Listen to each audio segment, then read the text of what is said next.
We're going to go around the league like we always do, and let's start with you. And I know you're looking at Arizona Cardinals. What's on your mind about Arizona? And what I like about Arizona Cardinals, they finished number 29 as far as overall defense, and they're trying to make a change. They're trying to upgrade the leadership on their defensive side of the ball. So what do? They go after the linebacker coach for one of the best defenses and who's learning from arguably the best defensive coordinator in Keith Butler. Keith Butler is the linebacker coach for the Pittsburgh Steelers. He's been under Dick LeBeau. He knows that system, and the Arizona Cardinals are hoping that he could take that system and that defensive mentality to Arizona. And I think that is a smart move by Arizona because they're already in a 3-4 system. I think they have some young talent in place with Dan Williams and the kid out of TCU who played in all 16 games and started 11 at the linebacker position. So I really think the personnel is there. They just need better leadership, and it's a smart decision by them to feel that they need to go get the linebacker coach from one of the best defenses in the NFL and bring him to be the defensive coordinator. Cardinals coach Ken Whisenant, very familiar with the Steelers because that's where he came from as their offensive coordinator. Now, I got one about the Packers, and I want to ask what you think. When I did the follow-up press conference with Mike McCarthy and Aaron Rodgers, everybody wants to know, well, do you have what it takes to repeat? When you got a quarterback like Rodgers, you got receivers, you've got a decent running game that can improve. They got to make some improvements, but I would think when you got the quarterback playing as well as they do, they have 6 starters who were at least 30. But on the other hand, they had 6 starters who were on injured reserve, and they had 16 players on injured reserve. I think next year they're just as equipped as any team in the NFC. What do you think? Yeah, I think you're absolutely right, and it all starts with a quarterback and coaching, and they have what you can now call an elite quarterback at that position and one of the best defensive coordinators. I've been talking about defensive coordinators a lot in this show, but Dom Capers did a phenomenal job as far as he led that defense, and with those pieces and that core in place, they definitely have a chance to repeat. And don't forget, on the defensive side of the ball, when you're talking about the players, they have one of the best linebackers in the game today, and Clay Matthews. It's only his second year, so you know he has another 10 years of making plays than Charles Woodson. Though Charles Woodson's as old as I am, he must have drank some water from the fountain of youth because this guy has another 5-6 years in him, and he's playing great ball with all those pieces coming together. And I can't forget Tramon Williams, the guy that the Texans said bye-bye to, and he just became the MVP of the playoffs in my mind. All those young guys are in place. There's no reason why they shouldn't repeat.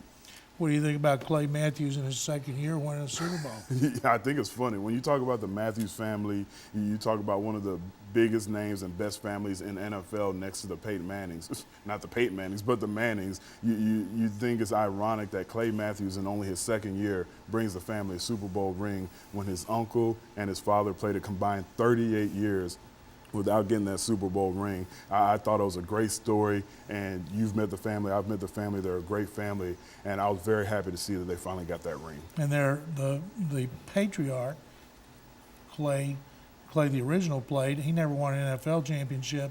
Kevin, Bruce's son, is on the Titans. He's yet to win a championship. We're going to have a hard time keeping up with these guys.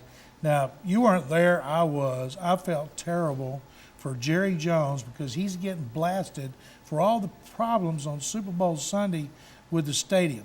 Things like the scanners outside didn't work for a while. They had to bring out security to keep the fans from storming the stadium.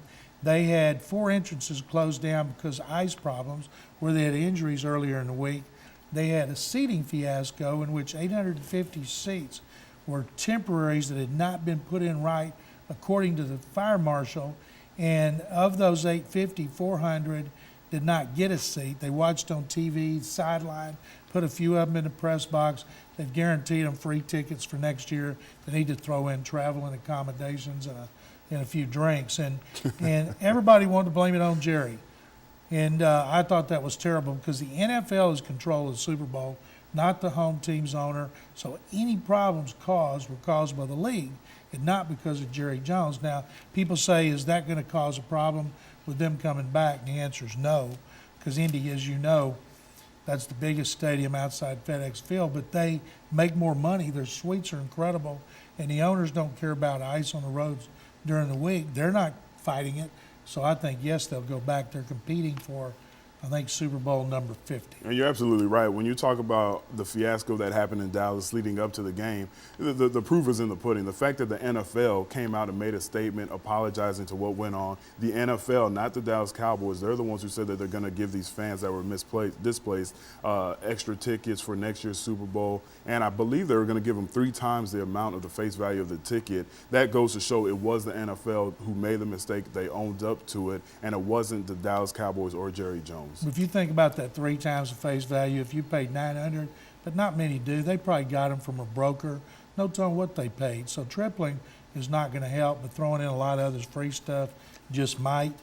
Now, has it crossed your mind this could be the last game we're going to see for a long time? It has, but I just don't think that'll be the case. I mean, when you look at the ratings for the viewership for this Super Bowl, I believe it was the highest viewed event on television in the history of television. That alone should motivate the players and the owners to make sure that they come up with an agreement and there's no interruption in the regular season. And I emphasize regular season. I don't care if they're negotiating and missing mini camps. The fans don't care about missing mini camps.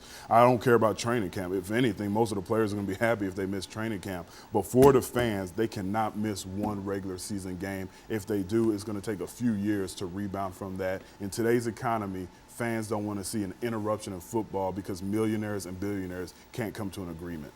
You know, when you say it's the highest rated game in history, that does not take into account people watching in bars. It doesn't take into account, it takes into account households, but not the people in the households. Also doesn't take into account anybody under 18. So if you add all that together, imagine how many people actually watch the Super Bowl. And one thing I don't like, I'm tired of them talking about negotiating. Well, we're going to negotiate on Saturday. We've got 2 scheduled next week. Don't tell us. Go. Just do it. Negotiate. Don't come out till you got a deal done. I still believe, and I hope I'm wrong, that it's going to go into August or September. And I really worry about DeMaurice Smith, executive director of the NFLPA, the union. They say DeMaurice wants to go into politics. Well, if you've brought the NFL to its knees and got a lot of attention, that's going to help you maybe get some votes. I think it makes you look better if you don't have a problem with the league and you get it taken care of. That way, nobody can use it against you in politics. How would you like to run for office and say, Indy Kalu's the guy that cost you football? I don't think you're going to get any votes. And if I ran against him, that's exactly what I would do. I would do that mudsling and say, hey, you remember that 2011-12 season when you missed football? It was because of this guy, Smith. So you're absolutely right. If he does want to go into politics, which I'm sure he does, living out in D.C. and taking this job, he's going to have to get something done, get it done quickly. Then he's going to need to hire a PR firm to make it look like he's the reason why we all get to view the #1 team sport in the world in football. One of the coaches and the players I've admired since 1982 when he was drafted by the Oilers, Mike Munchak, just been named head coach of the Tennessee Titans. It's rumored for 2 weeks. They interviewed a lot of players. I'm really happy for him. Not many offensive line coaches make good head coaches. Not many make the jump without being a coordinator.